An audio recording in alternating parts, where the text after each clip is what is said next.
Hi, I'm Nora from Storyverse Heaven, your favorite corner of the internet where reality and chaos hold hands. Today, we're diving into a story that had the internet shaking its wigs, eyebrows, eyelashes, everything. So let me ask you, have you heard about the Danish Deception? Because if you haven't, my dear, come closer. It all starts with a woman named Onyeka and a man named Martin Fredsgaard Andersen, the soft-spoken, calm-smiling, I'm a Danish prince business tycoon athlete type of man. You know that kind of guy who talks like he was raised by candles and classical music? Yeah, that one. They meet. They vibe. They fall in love. Long-distance flights, romantic trips, meeting families, soft touches, deep talks, everything was smelling like premium fairy tale essence.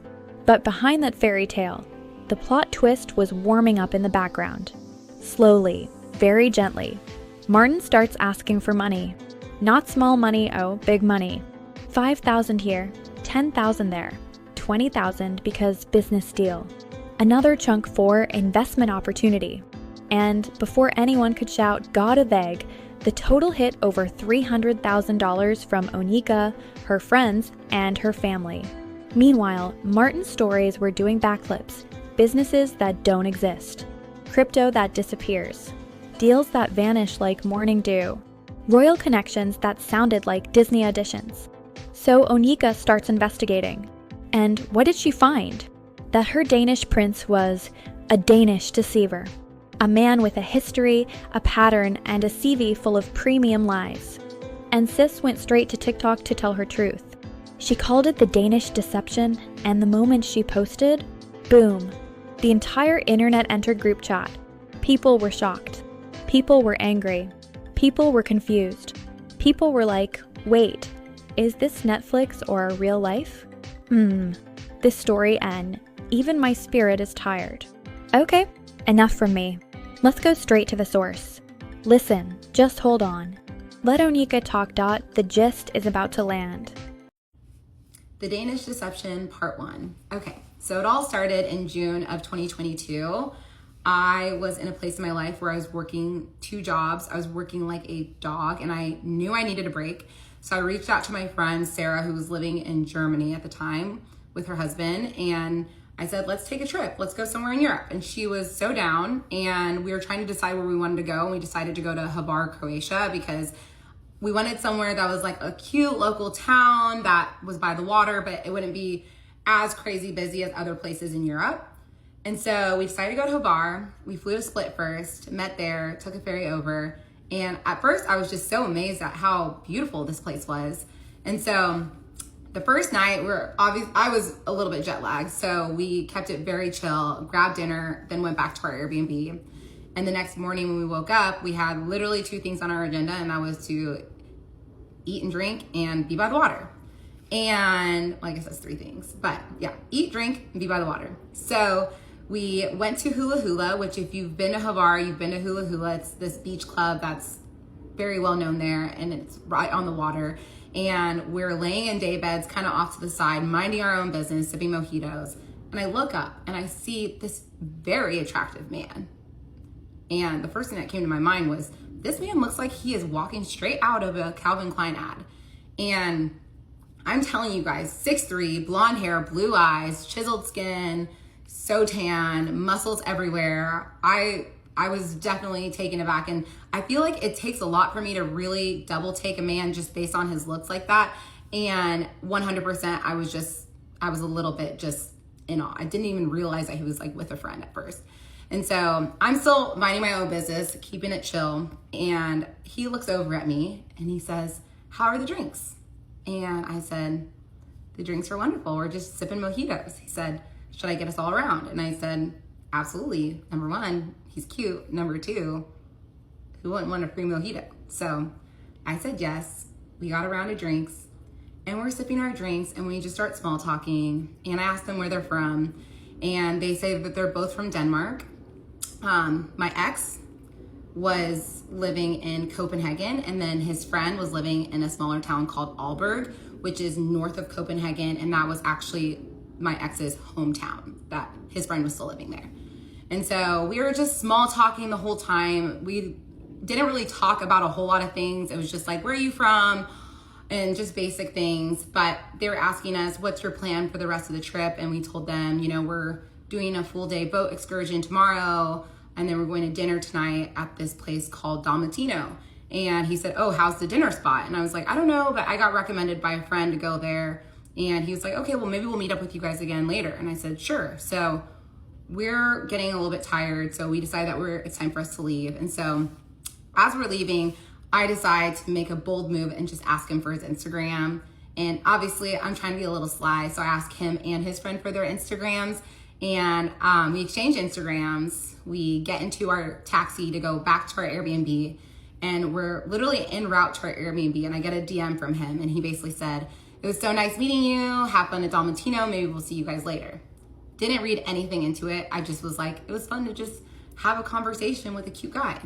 And so we go back to our Airbnb, we get dressed, we get ready for dinner, and we're like on our way to dinner, and he is like messaging me about the restaurant and asking us details about it. I didn't like think anything of it. But we sit down, we're having dinner, we have a spectacular dinner, and we're finishing off the evening with our desserts, AKA espresso martinis. And I'm sipping my drink, and I look up and I see him and his friend at the restaurant. And they walk up over to us, and I'm like, oh, hey. He's like, yeah, like they're a little booked up, but they said they can like seat us in like 20 minutes. I was like, oh, cool. Well, we're about to be done, but we'll go grab a drink. Maybe we can like meet up later. And he said, okay, sounds good. So it was kind of awkward timing because we were finishing up dinner while they like hadn't even been sat yet.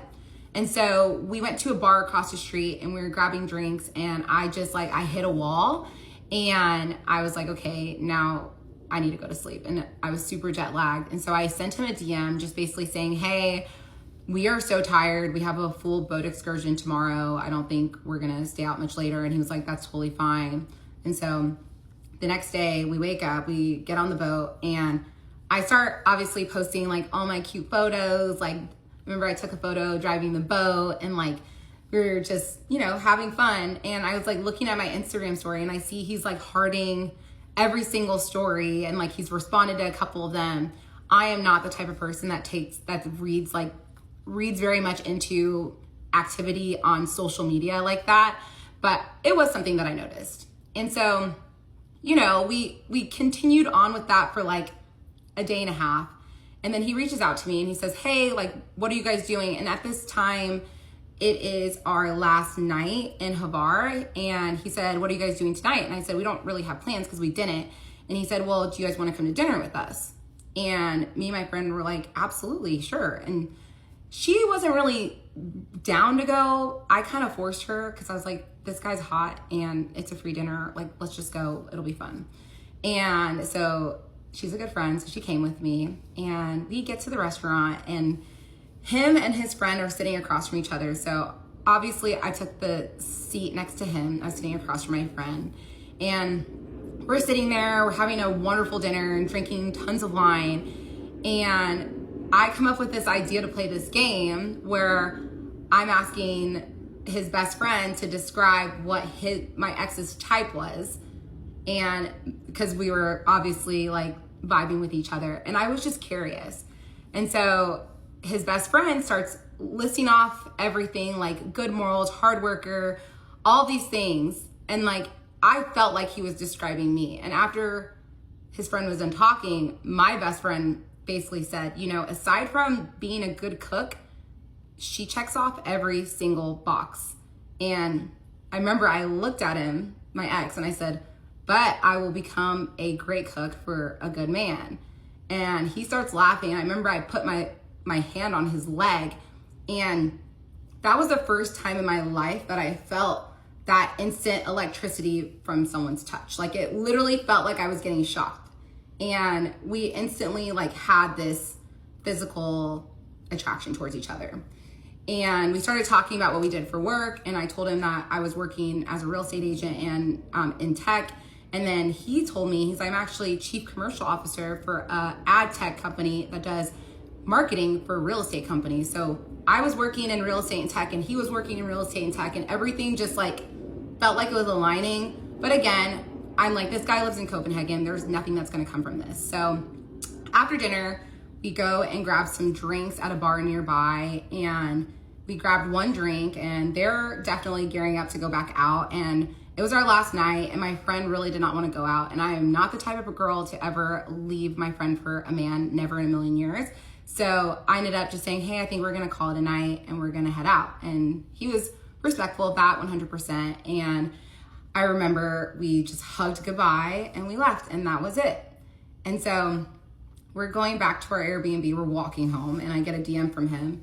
And he said, it was so nice meeting you. I hope it's not the last time. Also, South Africa's happening. I can see it. And the reason why he said that was because I was telling him that I had wanted to go to South Africa for that following Christmas, and because my family was going to be traveling. And he said, I've always dreamt of going to South Africa. And I jokingly was like, well, you're invited if you want to come. And so whenever he made that comment to me in the DM, I was like, okay, sure. I am not thinking anything of it, right? At this point, whatever, like this guy lives 5,000 miles away from me. I'm not thinking anything of it. So the next day, my friend goes back to Germany, and I go to Barcelona to meet up with some friends. And again, I'm like posting throughout my trip, and every time I look at my phone, it's like he's DMing me, messaging me, and he's continuing all of this. And I'm just a little bit shocked, but also like very interested still at the same time. And he was remembering things that I told him at dinner. Like I had told him that I was gonna buy a Chanel bag because I wanted to reward myself for working hard. And he had messaged me and been like, hey, did you get your Chanel bag? And I was literally like drunk off sangrias in my bikini and cover up in the Chanel store when I got that DM. And I sent him a selfie, and he said, this is the best photo I've ever seen. And I just like felt like I could just be myself with him already.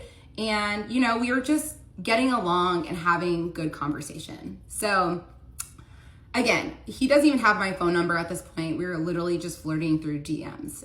So I end up leaving Barcelona the next day, and I land, and he sends me a message, and he said, what are you doing this weekend? Do you want to go to Ibiza? And I saw the message, and I was like, what? And we will continue in part 2. The Danish Deception, part 2. Okay. So he sent me this message saying, you should come to Ibiza this weekend. I'm going with a bunch of friends. And he's like, I'll send you the flight. Everything will be paid for. And I thought about it for a second because, come on, who wouldn't want to go to Ibiza? And then I thought a couple of reasons why I didn't want to go was mainly because I just bought a Chanel bag. So I was like, I want to work and make more money. And also I felt like this is the type of guy that things come easy for him. And this is not something that's going to be easy for you to obtain. And I didn't want our first weekend to be like just partying together with all of his friends. Like that's not what I wanted. So I ended up telling him no, but I just ended up saying that I needed to work. And I thought he was never going to talk to me again, but somehow this like lit a fire under him, and he became even more persistent, and he started pursuing me even more.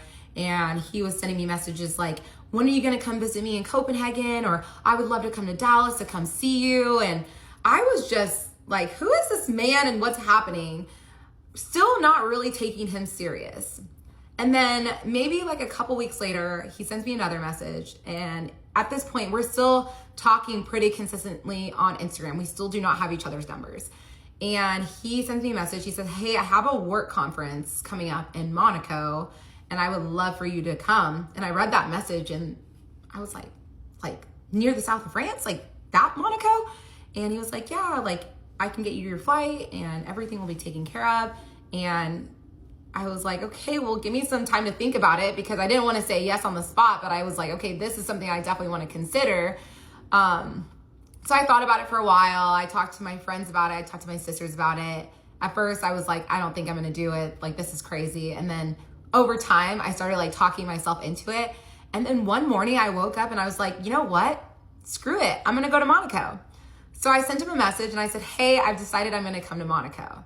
And he sends me a message. He said, this is the best day ever. I'm so happy. Send me your passport and everything. I'll book the flight. So I sent him a picture of my passport. And I also was like, oh, and by the way, here's my phone number. He was like, I've been waiting for you to give this to me for now like weeks.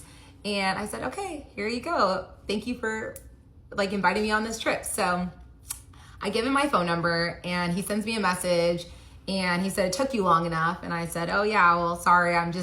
a little bit more reserved when it comes to like dating and men. Like I just like to make sure like I'm a very intentional person. And he was just so respectful to me. I remember when he was booking the flights and everything, he was like, don't worry, like I'll get you your own hotel room. Like he was just being so respectful.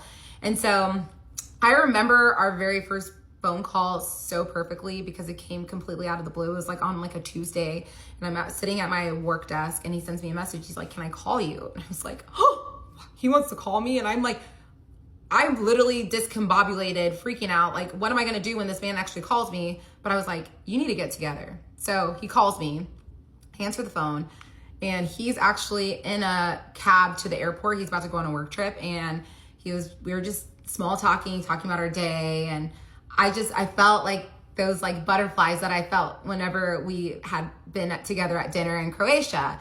And I remember getting off the phone with him, and I was just sitting there like cheesing, like, which I don't ever do. And I was just, this guy is special. And he sent me a message, and he was like, you are so cute. Like, I love talking to you. And I said, I love talking to you too. And so basically from that moment on, we just started talking on the phone all the time, like for 1 hour, 2 hours a day. We started talking about a lot of things, about a lot of different aspects of our lives. He was telling me that, he was living in Copenhagen. He was living in this condo. Obviously, he knew that I lived in Dallas. And then we started talking about past relationships. And I told him, I was very honest. I said, I actually haven't had like a truly serious relationship before.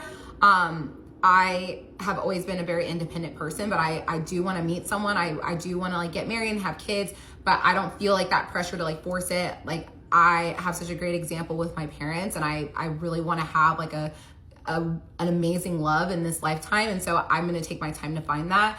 And I asked him, like, what's your history with your dating? And he was like, yeah, well, I actually was in a relationship with a girl, and we were together for about 4 years.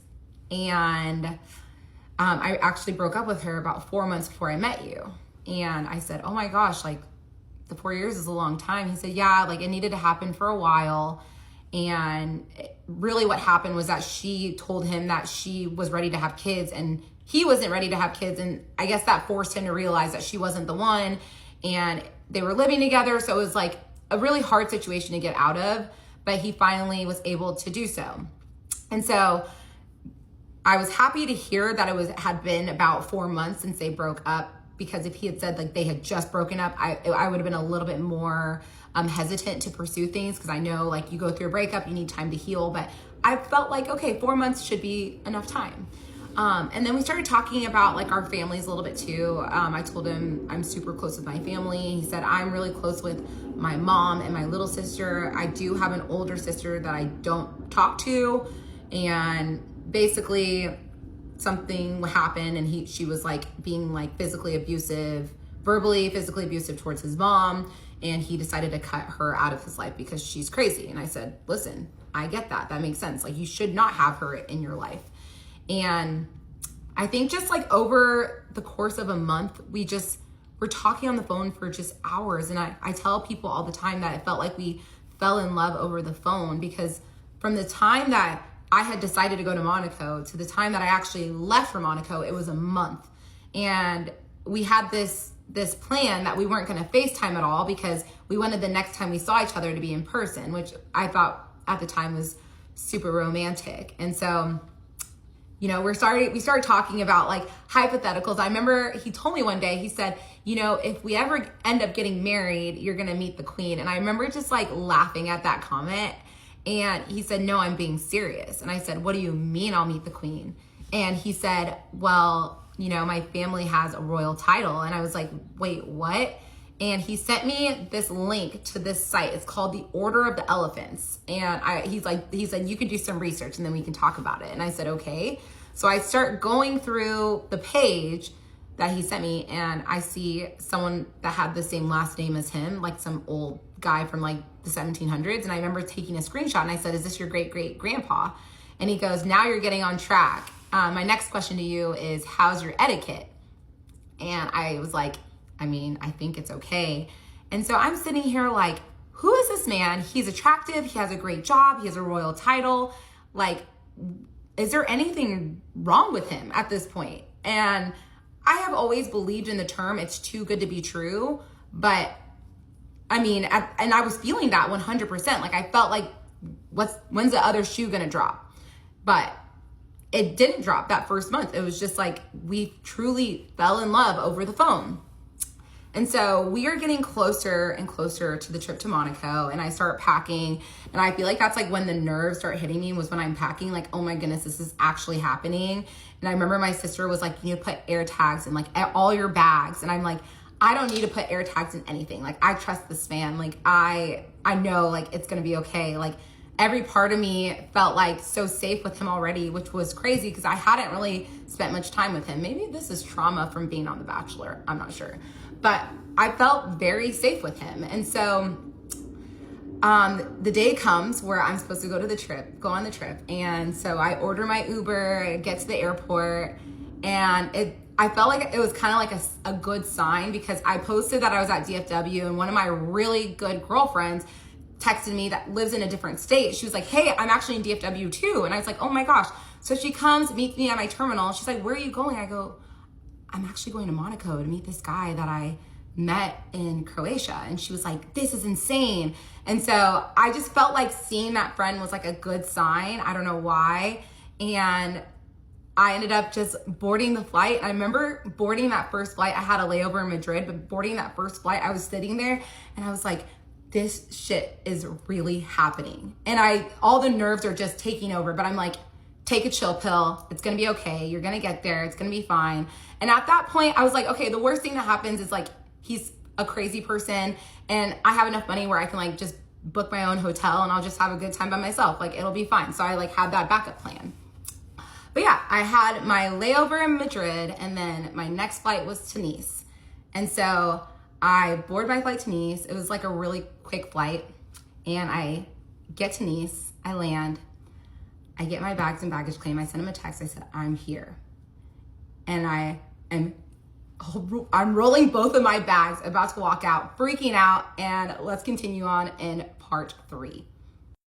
The Danish Deception, part 3. Okay, so I'm walking out of baggage claim. I have my bags. And at this point, worst case scenarios are playing in my head. I'm like, what if this whole thing is just gonna be so awkward and we're not gonna have that connection like I think we have? But I also told myself, you're gonna have to figure it out and let's just do this. So I walk out of baggage claim and I'm scanning the scene and I see him. And everything in me feels peace and joy. And I just make a beeline to him. Like, it's one of those, like, I'm walking, but like low-key I'm running. And I finally get to him and he hugs me, but like he picks me off the ground and he's hugging me and I'm hugging him back. And then he puts me down, he looks at me, he goes, hi, Bambi. And that was a nickname he used to call me. And I was like, hi. And we just proceed to make out in the Nice airport for 2 straight minutes. And I am not the type of person to ever do that, but I just felt so much attraction towards him and I just did not care.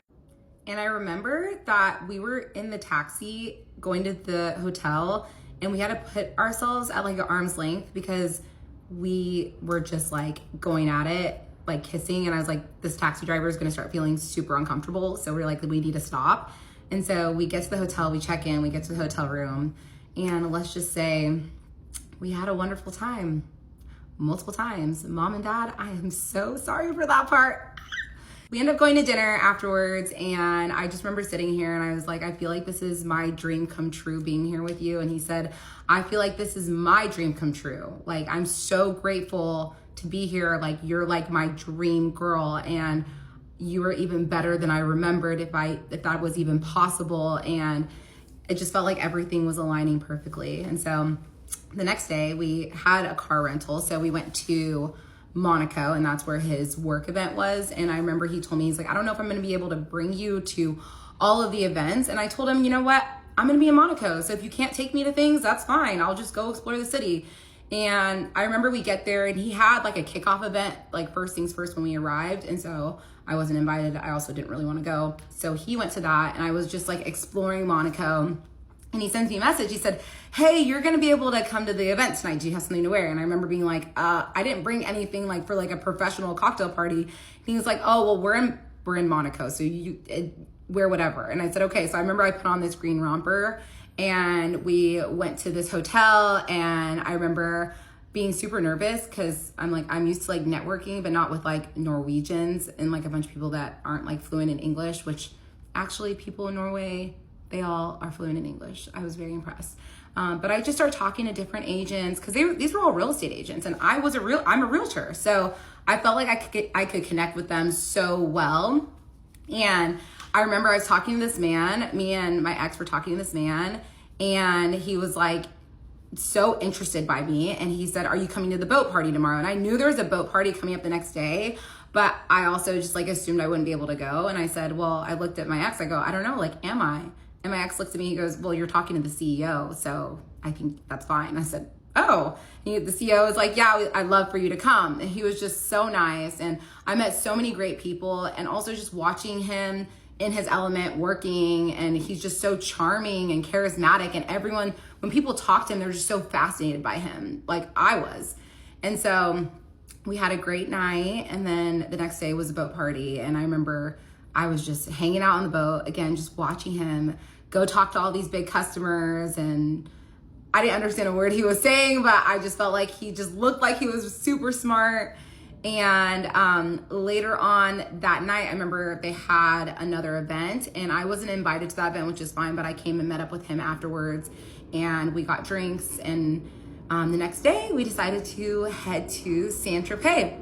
And I remember we get to the hotel in Saint-Tropez. This hotel is so nice.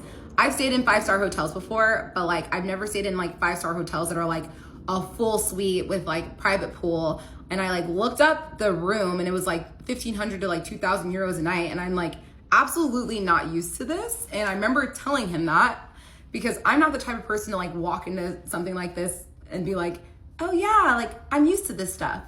I'm not gonna be fake. So I told him like, I am not used to staying in hotels like this, or like especially specifically suites like this.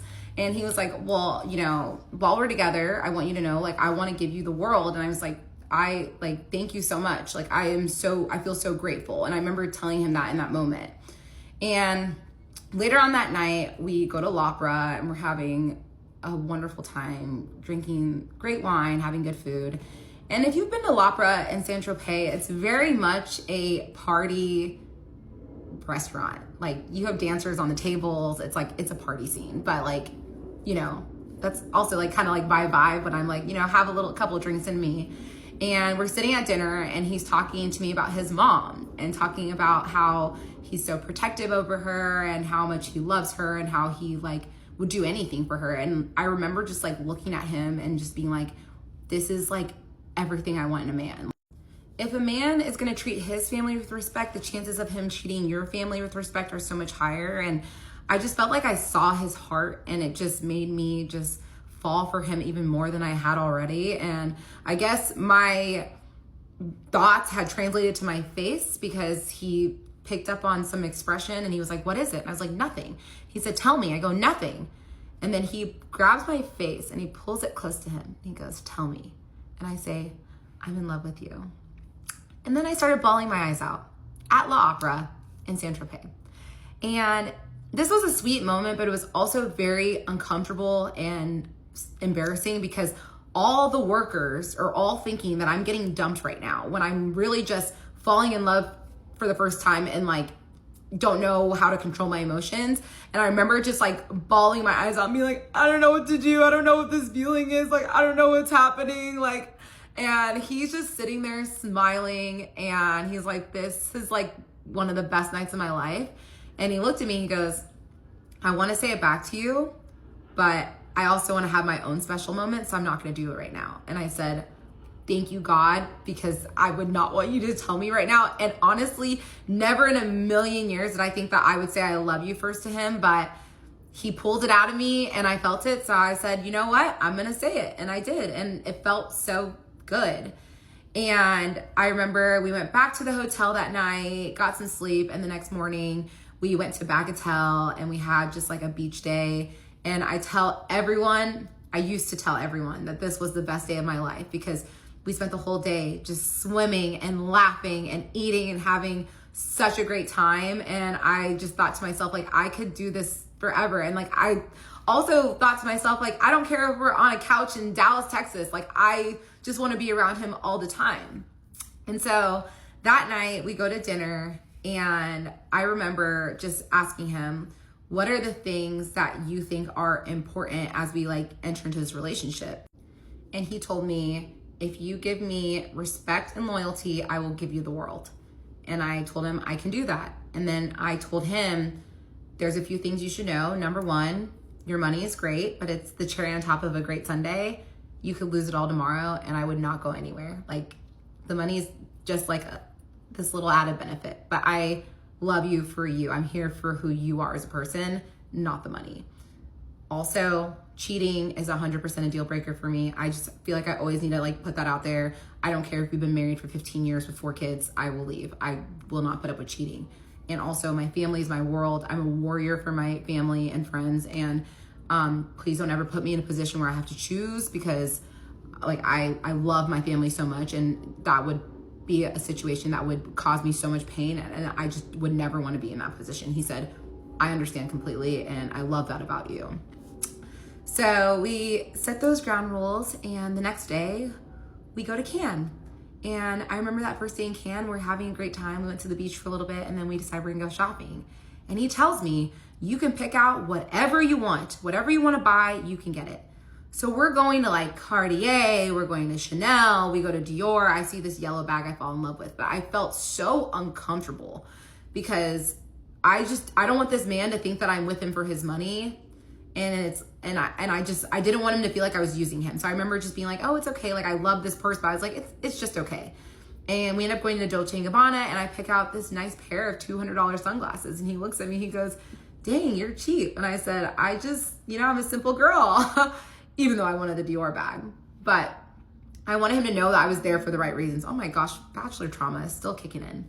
And so later that night, we decided to go to dinner, and we're eating dinner, and I go to the bathroom, and I had myself a fall going to the bathroom, going up the stairs, and everything went black.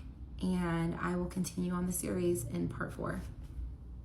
The Danish Deception, part 4. Okay, just to recap, we went to Monaco, then we went to Saint-Tropez, and we ended the trip in Cannes. And the very last night we had together, we were at dinner, and I'm walking to go to the bathroom, and I fall, and everything goes black. And let me tell you, I am a clumsy person. I know I'm a clumsy person. I'm always tripping over myself. And that day specifically, I had been tripping over my dress pretty frequently throughout the day. But I've never had like a serious accident before like this. And it was completely out of the blue. I was walking up the stairs, and I remember walking up the stairs, and the stairs in France are extremely narrow. If you've been, then you definitely would probably agree with me. And so I basically came to after falling, hitting my head, and I see these 3 men above me, and they're wearing like these bright turquoise polos. And I remember that they were the waiters. That was what they were wearing. And I remember just like coming awake and being like, what the fuck is happening? But no one was speaking any English. They're all like screaming in French, freaking out. And so I pass out again, then I come to again. And finally I'm able to say, someone go get my boyfriend. And then I pass out again, then I come to again.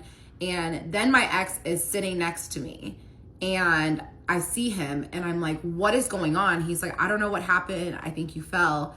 And I'm like, I don't remember anything. I don't know what happened. And he looked at me, he goes, do you have a history with epilepsy? I'm like, epilepsy? No, I don't have any history with that. I was like, why? He said, because you've been having seizures for the past 10 minutes. And I was like, seizures? I have never, ever had a seizure in my life. So this was shocking news, but I also wasn't like all the way there. So I was just so confused at what was happening. And I remember touching my head, and then I looked at my hand, and there was so much blood. And then I like started looking around, and everything felt wet. And I was like, oh my gosh, I was going to the bathroom. So I look at him and I ask him, I'm like, is this pee? He was like, no, they just like dumped water on you. And I was like, okay. And so they basically told us that because the streets in Cannes are so narrow, they couldn't bring an ambulance. It had to be a fire truck, which I didn't care. I just wanted to get to the hospital. So these firemen come and they get me up, and I stand up, I look down, look at the puddle of water, then I smell my dress. I go, oh my gosh, this is urine. So you're telling me that I've been dating this man for 3 days and he is now sitting in a pool of my urine and my blood, watching me have seizures. I was just I couldn't believe that this was the reality of what was happening.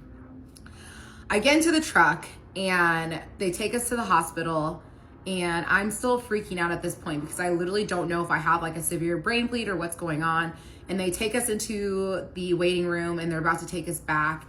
And I remember the nurse said that my ex couldn't go back with me because they still had super strict restrictions from COVID. So he had to wait in the waiting room. And I remember just freaking out because no one is speaking English at this point. And I don't know what to do. I'm so terrified. I feel so alone. And I remember just looking at him and he could just see the fear in my eyes. And I'm like, I don't know what to do. He's like, just stay calm. I was like, okay.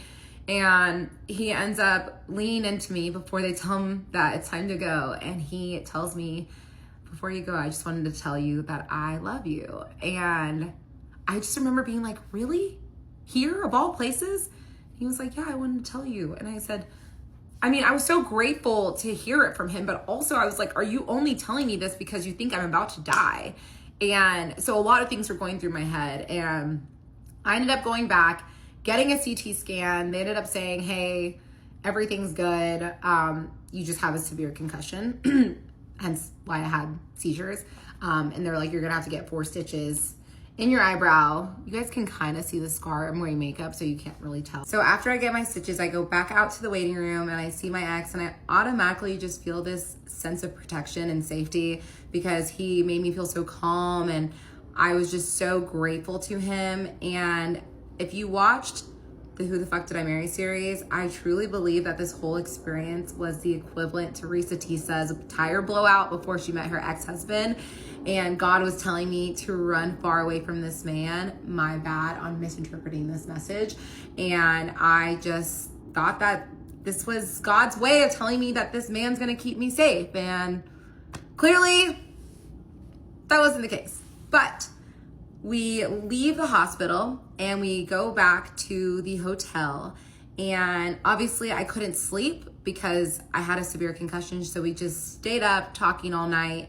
And the next day I went to go get all my prescriptions, and then we went to the airport, and it was a really, really tough goodbye because I was just so sad to say goodbye to him. And he had already booked a flight to come visit me in Dallas in 10 days. He booked it before I even went to Monaco because he told me he was so sure of me and of us. And so I knew I was gonna see him in a little bit over a week, but it just wasn't enough. And I just wanted to be with him 24/7. But I said my goodbyes to him, and I was like, you know what? It's gonna be okay. I'm gonna see him soon. Hopped on the plane and went back to Dallas. And it was really difficult to come home for multiple reasons. The biggest reason was that I had to tell my parents that not only did I have this crazy accident, but I also am in love with this man that lives in Denmark. And that's just not a easy conversation to have with the Nigerian parents. And if you know Nigerian parents, or if you have Nigerian parents, you can already assume how this unfolded.